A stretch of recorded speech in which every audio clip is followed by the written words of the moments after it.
नहीं कर पा रहे। और जब तक विपक्ष मजबूत नहीं होता तो सत्ता पक्ष अपने मन का अड़ियल करता ही है।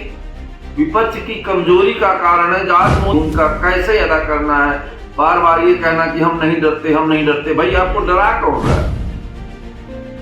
वहीं कांग्रेस का शीर्ष नेतृत्व या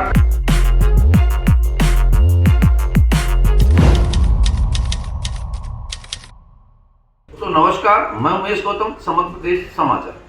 बहुत दिनों से मैं सुनता आ रहा हूं कि लोकतंत्र क्या है। मैं लोकतंत्र के बारे में बात करूंगा और विपक्ष की भूमिका की बात करूंगा।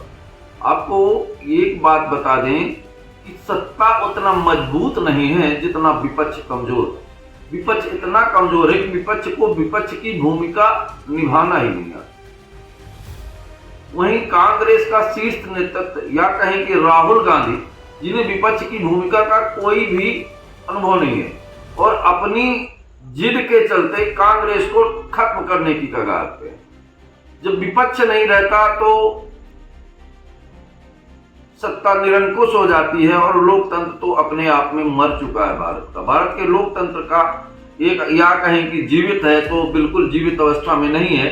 वहीं विपक्ष अगर खुद से नहीं संभलता तो किसी अच्छे नेता को अपना दायित्व देके उसे ये काम करना चाहिए। विपक्ष को जब कुछ समझ में नहीं आता तो वो यात्राएं करने लगता है। हम आपको बता दें कि इतिहास इस बात का गवाह है कि जब सेनापति कमजोर पड़ा है तो विदेशी आक्रांताओं तक ने सत्ता हासिल कर ली।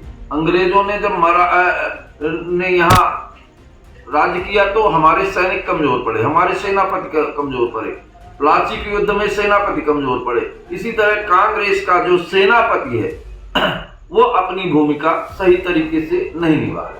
कांग्रेस जनों को यह बात समझना चाहिए कि अगर हम कहां खड़े हैं और हमें विपक्ष की भूमिका कैसे अदा करना है। बार बार ये कहना कि हम नहीं डरते, हम नहीं डरते। भाई आपको डरा कौन रहा है?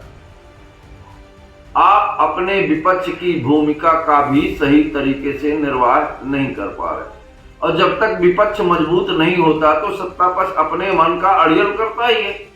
विपक्ष की कमजोरी का कारण है आज मोदी उतना मजबूत नहीं है जितना विपक्ष कमजोर हो गया। जब विपक्ष ही कमजोर है तो फिर सामने वाला अपने आप में मजबूत है। लोकतंत्र की बात बड़ी कठिन परिस्थितियों पे चल रही है। राहुल गांधी का अपना दायित्व या अपनी मीटिंग करके एक शीर्ष नेतृत्व का परिचय देना चाहिए और विपक्ष की सही भूमिका अदा करनी चाहिए। वहीं राहुल गांधी इस बात को मान लिया जाए कि नेतृत्व की क्षमता कम है या समझा जाए कि ये विपक्ष का दायित्व पूरी तरह से नहीं निभा रहे। वहीं मोदी जी को ये सोचना चाहिए, अगर उनमें बहुत अच्छी क्षमता है, बहुत लोकप्रिय है, तो चुनाव का प्रयोग या विपक्षी दलों के साथ ऐसा व्यवहार करना चाहिए जो लोकतंत्र के हित में, जो ऐसा लगा कि दोनों पार्टियां चुनाव मैदान में। वहीं सत्ता पक्ष इस तरह से प्रहार कर रहा है जैसे उसे खत्म करने की एक धुन बना रखी है और लोकतंत्र के विपरीत होकर काम कर रहा है। अगर विपक्ष को सही तरीके से चुनाव लड़ने का मौका देता, उसके खाते सीज न करवाता तो मोदी की क्षमता का पता चलता। अब ऐसा हो रहा है जैसे घोड़े के पांव बांध दिए जाए और फिर आगे बढ़ जाया जाए, बोले मैं जीत रहा हूं। मोदी जी की कार्य क्षमता लोकतंत्र के बिल्कुल विपरीत है। अगर उनमें इतनी हिम्मत थी, इतनी दम थी, इतने लोकप्रिय थे तो केजरीवाल के साथ ईडी का छापा और ईडी के द्वारा जेल भेजना चुनाव के बाद भी किया जा सकता है। अब आपको बता दें कि नरेंद्र मोदी जी से ईमानदार व्यक्ति कौन हो सकता है? अगर ये कहा जाए कि उस युग के हरिश्चंद्र से भी ज्यादा ईमानदार कोई व्यक्ति है तो नरेंद्र मोदी की बात पर यकीन न करना क्या मान सकते हैं? हम तो ये मानते हैं कि नरेंद्र मोदी एक ऐसा व्यक्ति है जिसके हर व्यक्ति में ईश्वर के शब्द होते हैं और बिल्कुल सच बोलता है। उसने अपने जीवन में कभी कोई झूठ बोला ही नहीं। वहीं नरेंद्र मोदी कहते हैं एनसीपी के नेता अजीत पवार महाभ्रष्टाचारी हैं, 70,000 करोड़ का भ्रष्टाचार किया, तमाम भ्रष्टाचार किया, पर 100 दिन में वही भाजपा में आ जाते हैं तो उप मुख्यमंत्री बन जाते हैं। तो क्या ये वो गंगा है भाजपा जिसमें कोई भी भ्रष्ट आदमी आ जाए तो वो राहुल गांधी को कहते हैं कि आलू डालो सोना निकालो, तो हम मोदी जी को कहते हैं कि भ्रष्टाचारी डालो और हरिश्चंद्र निकालो। ये राजनीति का दौर चल रहा है। तो ये भी कहा जाएगा कि मोदी बहुत कमजोर है अंदर से। अगर कमजोर ना होते तो चुनाव के पहले केजरीवाल को जेल भेजने की हिमाकत नहीं करते। अगर वो इतने ही भ्रष्टाचार के खिलाफ हैं तो अपने ही कहे हुए शब्द जो कि एनसीपी के अजीत पवार के लिए कहा है, उनके कई वीडियो सोशल मीडिया में पड़े हुए हैं, उनके आधार पर वो उसकी जांच कराए। तो क्या भारतीय जनता पार्टी के चला गया तो वो पवित्र हो गया? मतलब भारतीय जनता पार्टी के अंदर कितना भी भ्रष्टाचारी चला जाए, उसे बाहर निकालेंगे तो वह हरिश्चंद्र के रूप में प्रकट हो जाएगा।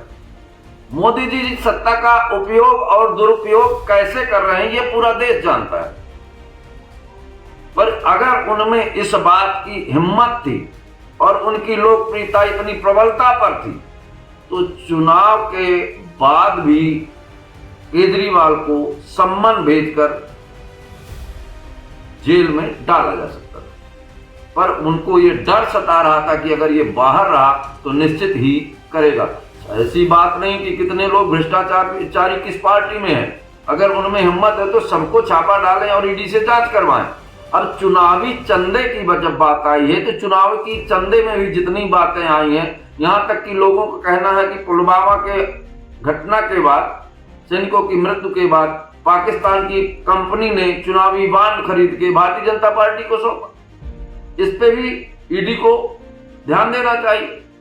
अगर राजनीति में सेनापति कमजोर हो तो निश्चित ही हार निश्चित होती है। उसी तरह विपक्ष का सेनापति बेहद कमजोर है। ये कहने से कुछ नहीं होता कि मैं डरा नहीं हूं। गलत तरीके के बयानबाजी, गलत तरीके के भाषण, गलत तरीके की बातें करने से विपक्ष कमजोर हुआ है। विपक्ष की नाकामी की वजह से मोदी जी मजबूत हुए हैं, ना कि मोदी ताकतवर है बल्कि विपक्ष कमजोर है। ये कहा जाए तो अतिशयोक्ति नहीं होगी। मैं उमेश गौतम, समग्र प्रदेश समाचार।